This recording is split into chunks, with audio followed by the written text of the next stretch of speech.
मुख्यमंत्री माझ्यानंतर तर एक नाना भाऊला देऊन द्या. ज्येष्ठ, अतिशय ज्येष्ठ आणि म्हातारे ज्येष्ठ सदस्य आहेत. वयस्कर. तुम्हाला इंटरेस्टिंग आहे अध्यक्ष महाराज.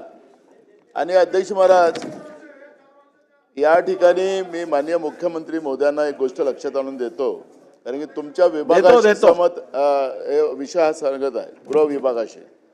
अध्यक्ष महाराज, ब्रिटनमध्ये सत्ता बदल होताच खुलासे होऊ लागले. ब्रिटनचे ऋषी सुनक हरले आणि त्याच्यानंतर ब्रिटनच्या गुप्त बँकेमध्ये काळा पैसा असलेल्या भारतीयांची पहिली यादी जाहीर झाली. यादीतील 24 नावे खालीलप्रमाणे आहेत. त्याच्यामध्ये नाना पटोलेचे नाव आहे अध्यक्ष महाराज. नाही, त्याला गमतीनं नको नाही अध्यक्ष महाराज. हे फार म्हणजे याचे परिणाम पुढे काय होणार त्याला मी तुम्हाला सांगतो. अध्यक्ष महाराज, जवळपास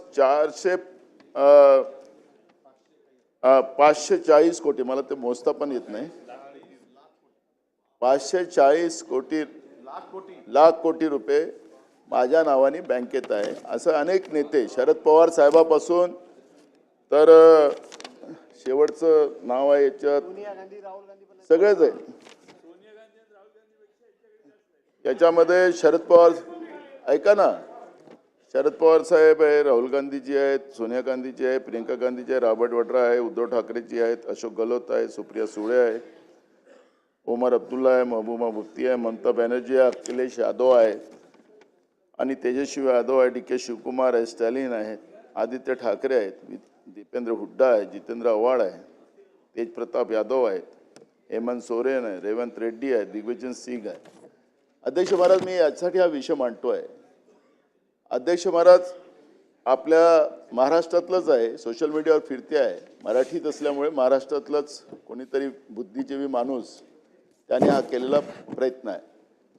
अध्यक्ष महाराज, विधानसभेच्या निवडणुकीच्या वेळेसही माझ्यावर आणि सुप्रियाताईचं बिटकॉइन आम्ही मोठा भ्रष्टाचार केला दोघांनी, त्या पद्धतीच्या सोशल मीडियावर या पद्धतीची पोस्ट आल्यात आणि त्याची एक वेगळी चर्चा महाराष्ट्रात झाली.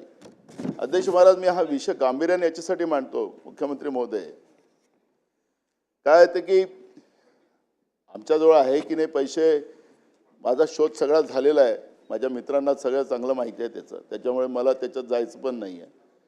पण अध्यक्ष महाराज, घरी आम्ही दौऱ्यावर असतो, घरी आमच्या परिवारातली माझा मुलगा आणि माझी मिसेस दोघंच आहेत आमच्या घरी, आणि माझं विदेशात पैसे आहेत. आणि हे भामटे आता एखाद्याला लक्षात आलं, सोशल मीडियावर ह्या सगळ्या प्रक्रिया चालत राहतात आणि एखादं त्या पद्धतीचं चक्र झालं आणि भामटे आमच्या घरात घुसलेत आणि पैसे घरात नाही आणि त्या पद्धतीचं काही झालं तर जीविताची हानी पण होऊ शकते. ही गंभीर बाब मी या निमित्तानं सभागृहात आणून देतो. मग ह्या सगळ्यासारख्या पोच चालत असतात तर आपल्या विभागात सायबर विभाग काय करतात, माझा प्रश्न तो तुमच्याशी आहे. या पद्धतीच्या सगळ्या पोच चालत असतील तर मग त्यावेळेस सायबर विभागाने काय करावं, त्यांचं लक्ष राहत नाही का, होऊ द्यायच्या बदनाम्या लोकांच्या. आणि म्हणून या गंभीर प्रश्नाकडे मी आपल्या वतीनं माननीय मुख्यमंत्र्याचं लक्ष वेधतो आहे की असतील तर आपण माझे मित्र आहात, मला असं करा 400 कोटी तुम्ही घेऊन टाका, मला 100 कोटी मला देऊन टाका, पण हा गमतीचा विषय नाही आहे. पण ही जी काही परिस्थिती आज आपल्या इथं सायबरच्या माध्यमात या पद्धतीनं सोशल मीडियावर खेळ चाललेला आहे, प्रत्येकाची मानहानी अनेक प्रकरणामध्ये केली जातं. त्यामुळे या गंभीर प्रश्नाकडे मी प्रामुख्याने लक्ष करतो आणि विशेष करून सायबर विभागाचं याच्यातली भूमिका काय राहणार आहे, तुमच्या विभागाची भूमिका काय राहणार हे स्पष्ट करावं. अध्यक्ष महोदय, निश्चितपणे नाना भाऊंनी जो विषय समोर मांडलेला आहे